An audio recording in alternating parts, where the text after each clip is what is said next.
Hello and welcome to another midday edition of StackUp Talks. This is our marketing segment, and what I would ask is if you are not Thais, our speaker, or me, if you can pop off the video so we can focus in on where all the knowledge is coming, and then you can pop back on if you have questions at the end, and I'll kind of moderate that. I'm Charlie O'Donnell. I'm a partner at Brooklyn Bridge Ventures. I focus on pre-seed and seed startups here in New York, leading, co-leading, happy to invest with others as well. The reason why we do this StackUp series is twofold.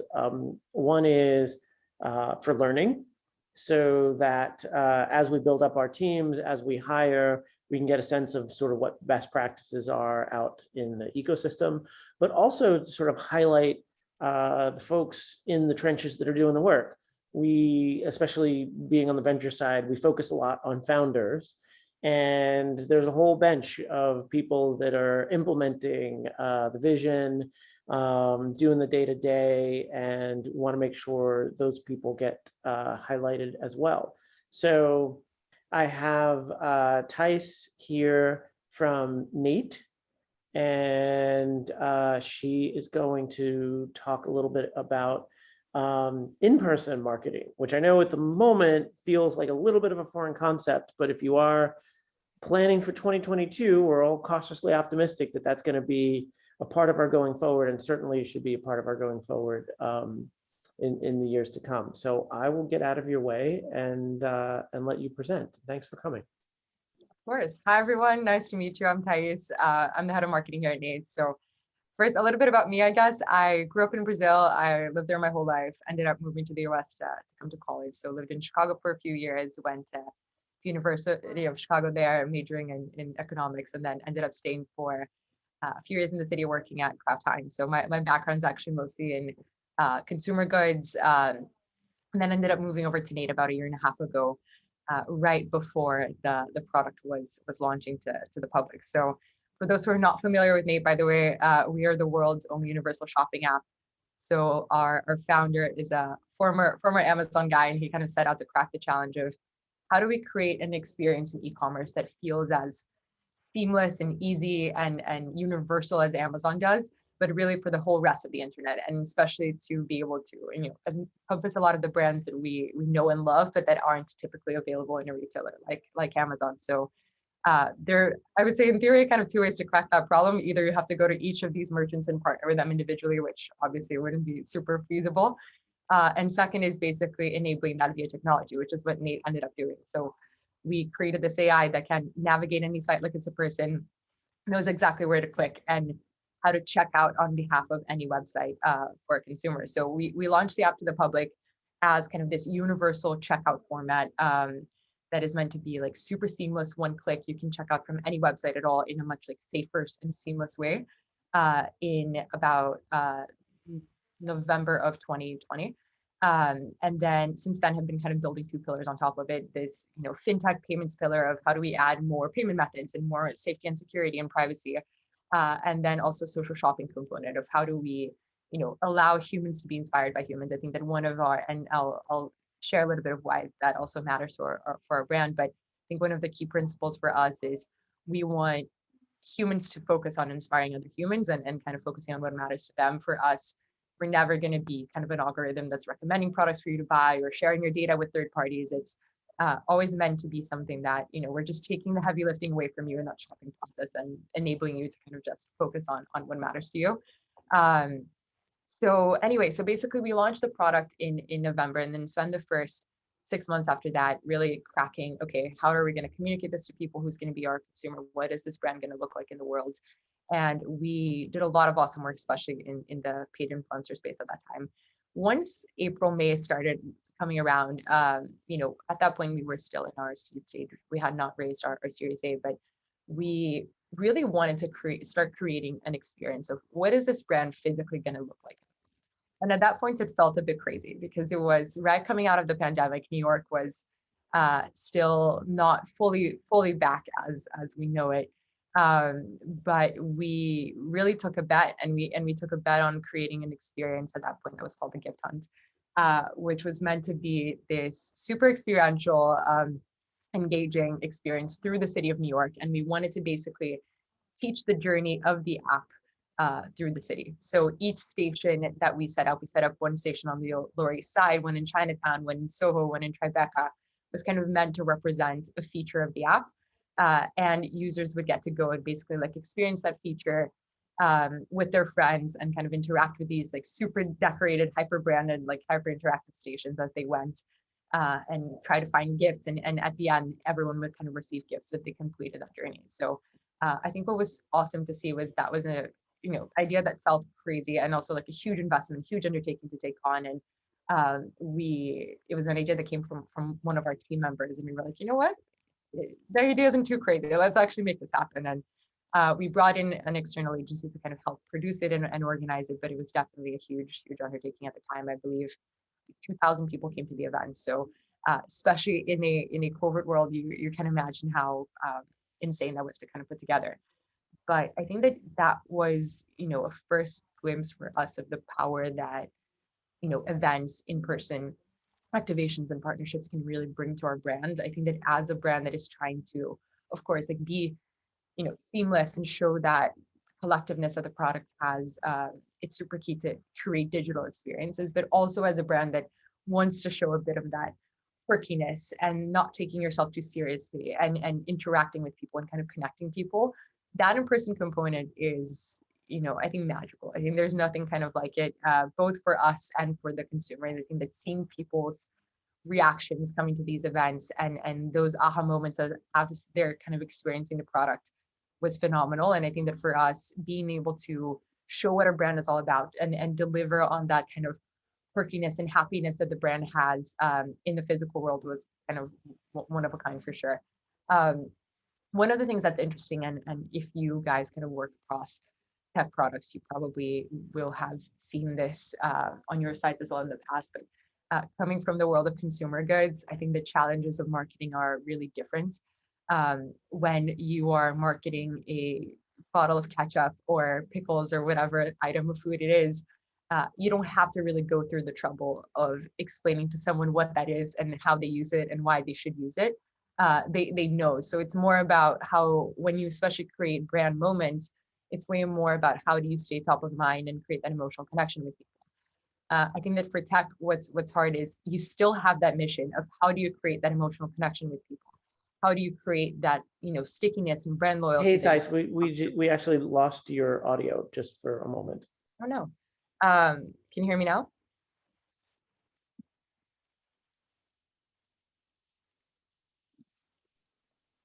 Can you hear me? Okay. I don't know. Yeah, no, not so much. Yes. Okay. Oh, you know Okay. what? I'm sorry. I accidentally worries. muted. No worries. My Okay, bad. so no, totally fine. Glad my internet is not chopping off. So basically, when you're a tech product, you have to still deliver a lot of that emotional connection, and how do you create those brand associations and everything. But you have an added mission on top of that, which is how do you educate people about your product, and how do you go and teach them on, what is the occasion that they're going to use this product? What even is this? How do I go about it? So I think for us, what was super interesting about this first event was it was a combination of all those things for us. It was, we understood, I think, that we had a product that had so many different facets and so many different features that the learning curve is a bit steeper. So it's harder to get people to engage that first time. But once they do, they get that aha moment of like, oh my God, this is a new way for me to shop and a new way for me to check out. And but that retraining of behavior takes a while. So events actually came as an amazing opportunity, for us to have more of that high attention span for people. Like imagine the difference between being able to deliver a message in hours versus in a 5-second ad. And at the same time deliver all of that brand like association and awesomeness and kind of that look and feel of the brand in real life. And I think that apart from that, it was also a phenomenal opportunity really for our own team as marketing and product to learn from people and in real time. I think that we, obviously we spend a lot of time looking at data, trying to understand what people are doing in our app, but being there in physical real time, watching people try to use it and seeing what is intuitive to them, what they're struggling with, what issues they bump into, what questions they have in real time, and being able to answer those was, I think, a phenomenal learning experience for us. And I think that we're able to even progress a lot faster on our messaging internally and how we communicate to users and how we teach users because of those in-person experiences than without it. So instead of just in itself there being a ton of value there, which I definitely believe there is, I think there was also a lot of unforeseen effects of that and learnings from that for us. I'll show you a little quick video actually on some of these events that we put together this year. If you can see it.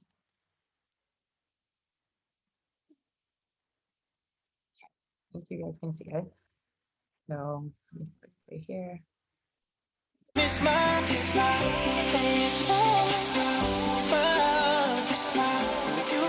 me smile.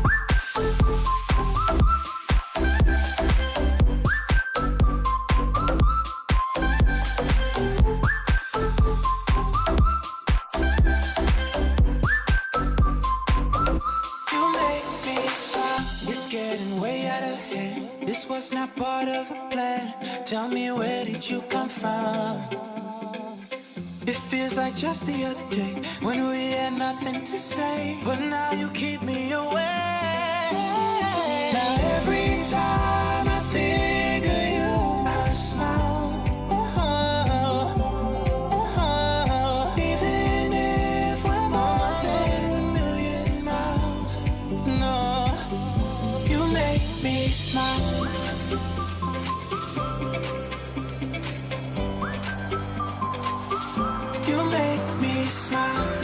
Smile, you smile, and you smile, smile, smile, you smile, you make me smile.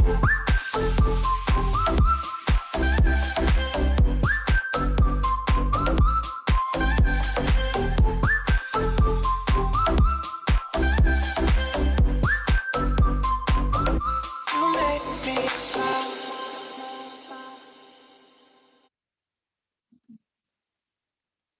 Awesome. So basically, after we did that first event, which was a huge success, we decided to double down on it and figure out other ways that we wanted to kind of show up in the world and different, I think, aspects of the app to kind of highlight, or different moments of the brand to highlight. So a few of the things that we decided to do after that were, I think, one of the other things that's kind of interesting, which I'm sure you have experiences here, is how you balance with a brand efforts that are more towards driving like efficient growth versus driving building that brand, which is something that happens in a much slower timeline.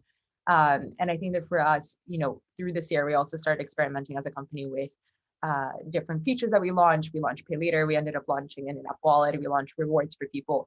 And how do you deliver still an experience that feels premium and brand centric and messaging centric, while also offering people cash and offering people money to try your app? And I think that one of the things that we decided to do is actually create events and moments to talk about, trying out the app and getting those rewards to try out the app, but in a way that felt so much more engaging and so much more true to our brand than purely like, hey, here's $50, go buy stuff. So it was great to kind of pair that with a lot of the efforts that we were doing on the growth and broader campaign sides, and create experiences where we could explain to people why they were kind of getting that incentive and incentivizing them in real time to kind of try the app and try a purchase and go through that experience with us.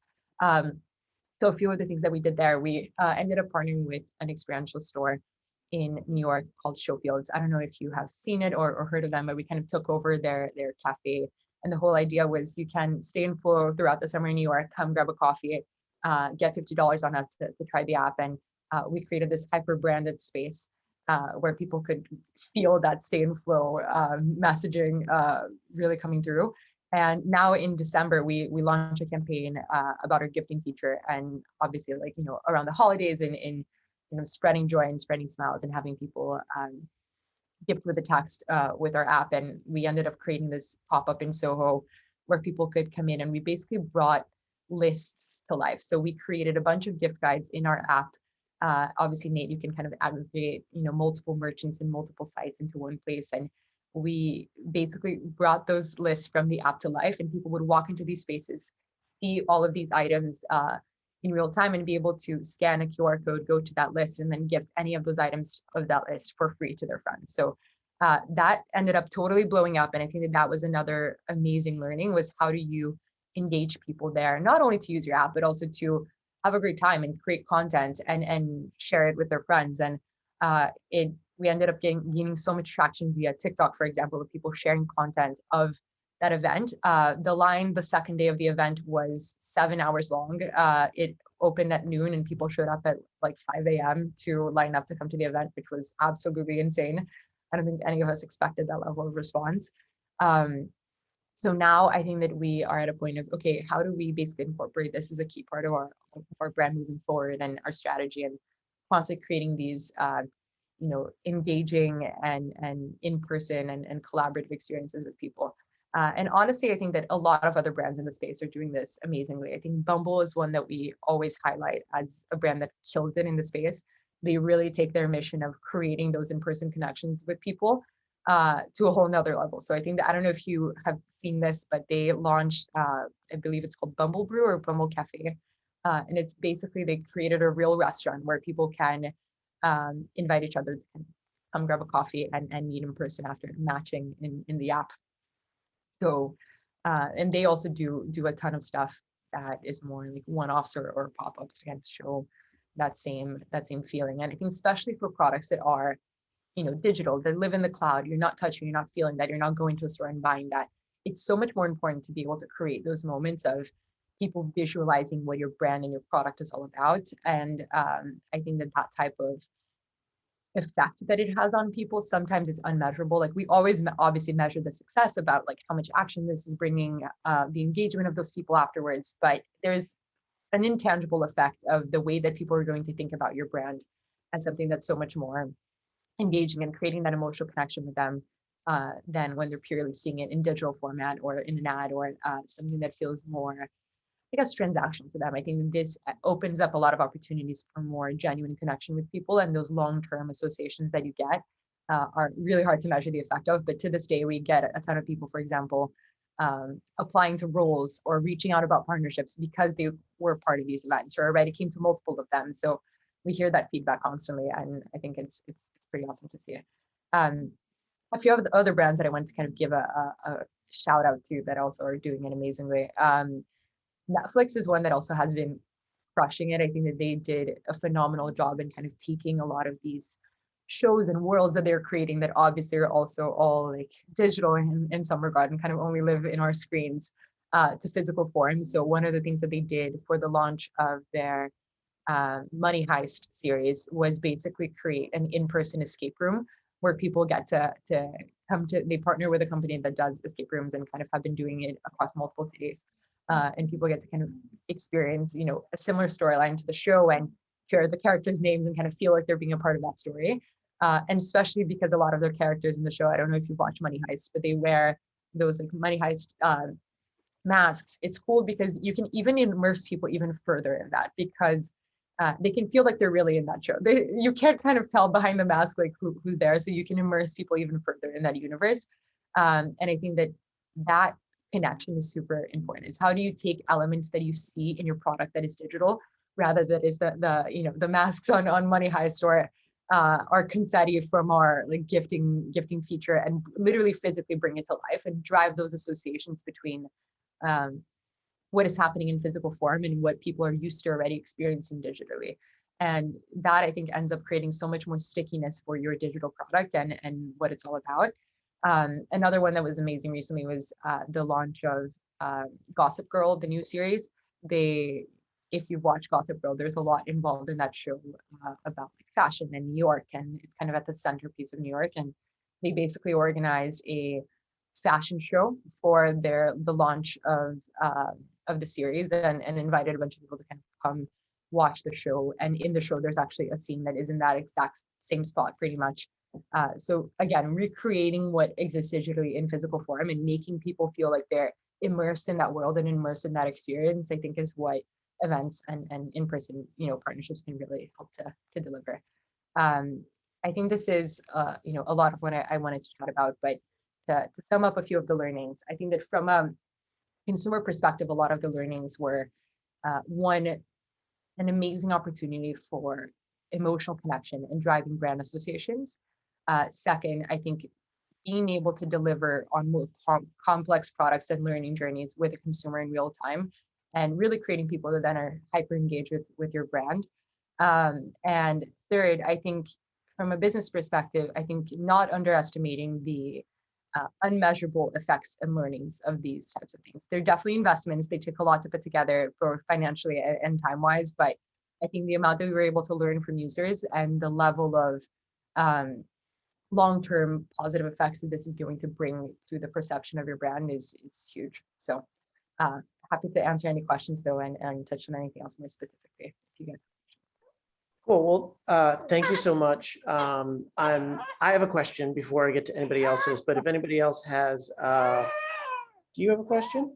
Yeah, apparently she has a question too. So if anybody else has a question and wants to hop up on video or just ask it in the chat, feel free to use the little hand raise feature. My question is about the context of the marketing function and resources at the launch.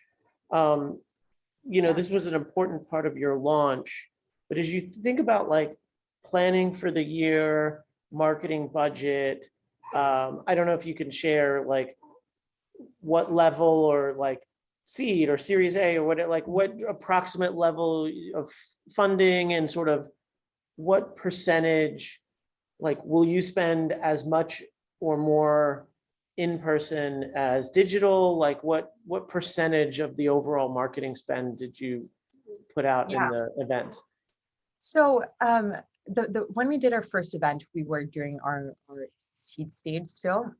So it was definitely, you know, a big bet from a percent of budget perspective. I think that we ended up raising our Series A. We raised 30 million in June of last year, and then since then, I think that from a breakdown of basically more or less how much we spend on more performance driving channels versus brand driving channels, which includes both events, in-person activations, but also out of home, which we also invest a ton in.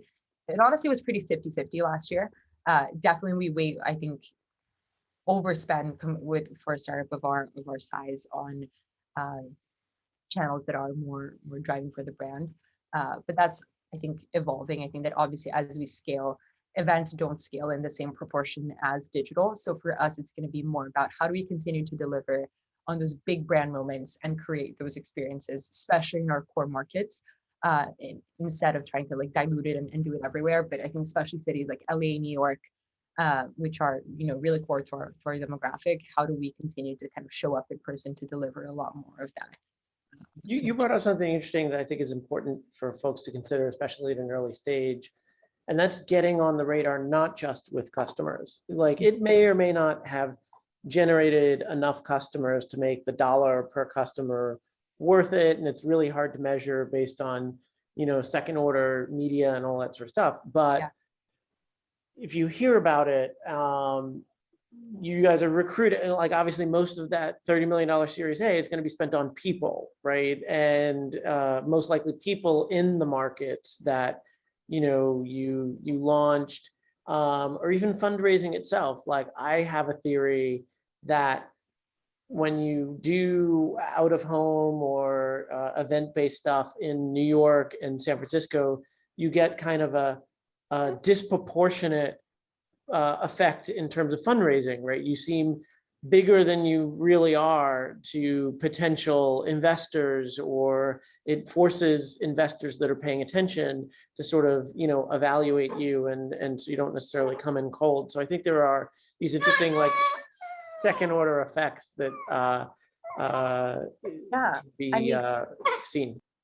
For sure. I think there are definitely second order effects that are really hard to measure. One example on the people side, our current, you know, people partner that joined the team actually first heard about Nate because she was walking by and ended up coming to Showfields, talking to the team, and was like, "Oh my God, you guys seem awesome. I'm gonna see if there's a role," and ended up applying and joining our team, and has been, you know, an amazing addition. And I think the other point that you brought more on the like investor and partner side, I think it's less about purely like seeming bigger than you are. And I think it's more also about showing the type of business and type of mentality that you're building when you're building something that's meant to be super long term and meant to be a brand that you want to be a household name and people will get to know.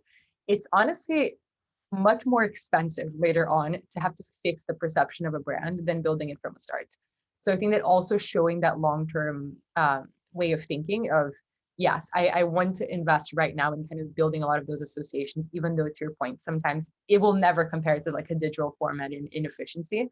But a lot of those intangible effects long-term can also end up saving you money and not having to then reinvest into how people will think about your brand as an employee brand, as a consumer brand later on, after you've already expanded a ton. So it helps to deliver on a lot of that, signaling that you're long-term as well. Cool. I want to get to the two questions that are in the chat. And also, Ashley, did you pop up because you had a question? Okay, cool. I'll get to Ashley too. So Mary Grace asked, can you share how tech brands can find a way to make their concept more tangible? What's your point of view on brands collaborating with other businesses or influencers? I don't know, did you hit up influencers to attend the event, and how did that, was that turn out to be worth it, or? Yeah, that was actually a recent addition, I would say, to our events planning. So now for this event that we did in December, we actually had the first day of the event be exclusively for creators and influencers, and we invited a lot of the folks that we had already collaborated with or knew were kind of awesome fits with Nate to come. And there was a lot of content creation that happened that day. We also were able to then iron out a lot of the questions and kind of kinks that people had throughout the event. So I think it was a great learning and it helped to amplify it so much. Because it adds that tangibility of people talking about it and distilling it down to a really simple messaging. I think creators do that amazingly. And then ended up creating a ton of buzz for consumers the following days too. Gotcha. And the other question, Apple really needs a voice unmute feature. So it's very hard to do baby feeding and hands-free mute unmute at the same time.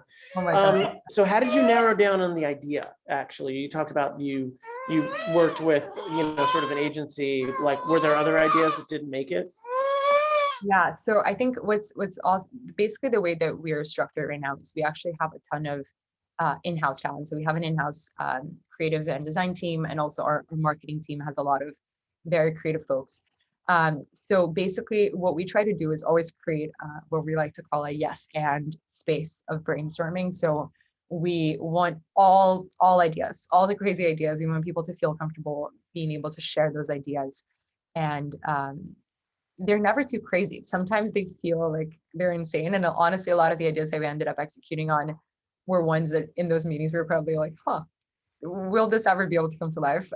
So I would say that creating that environment internally of creativity and transparency and people feeling like they can share anything and everything was key to have them come to life. And yeah, there were a ton that ended up not making it, some that we're keeping in the back pocket to hopefully be able to do this year. Gotcha. Cool. Ashley, did you want to jump in with a question? Yeah, I was just wondering, with a B2C product like Nate, do you ever use in-person events as like a user feedback forum, a space for people to test out the product and give feedback on it? Yeah, 100%. I think that has been one of the effects that we didn't expect from events originally, and it ended up actually being one of the major things we gained from it. We have a lot more of that one-to-one touch point and seeing people in real time trying to figure out how to use the product.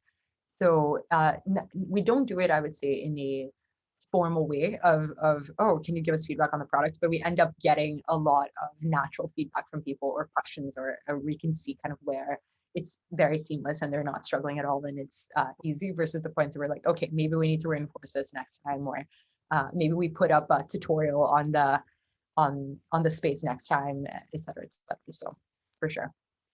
Awesome. Thank you. Cool. Thanks, Ashley. Before I get to Devyani's question, I also wanted to make a comment on the repeatability of events.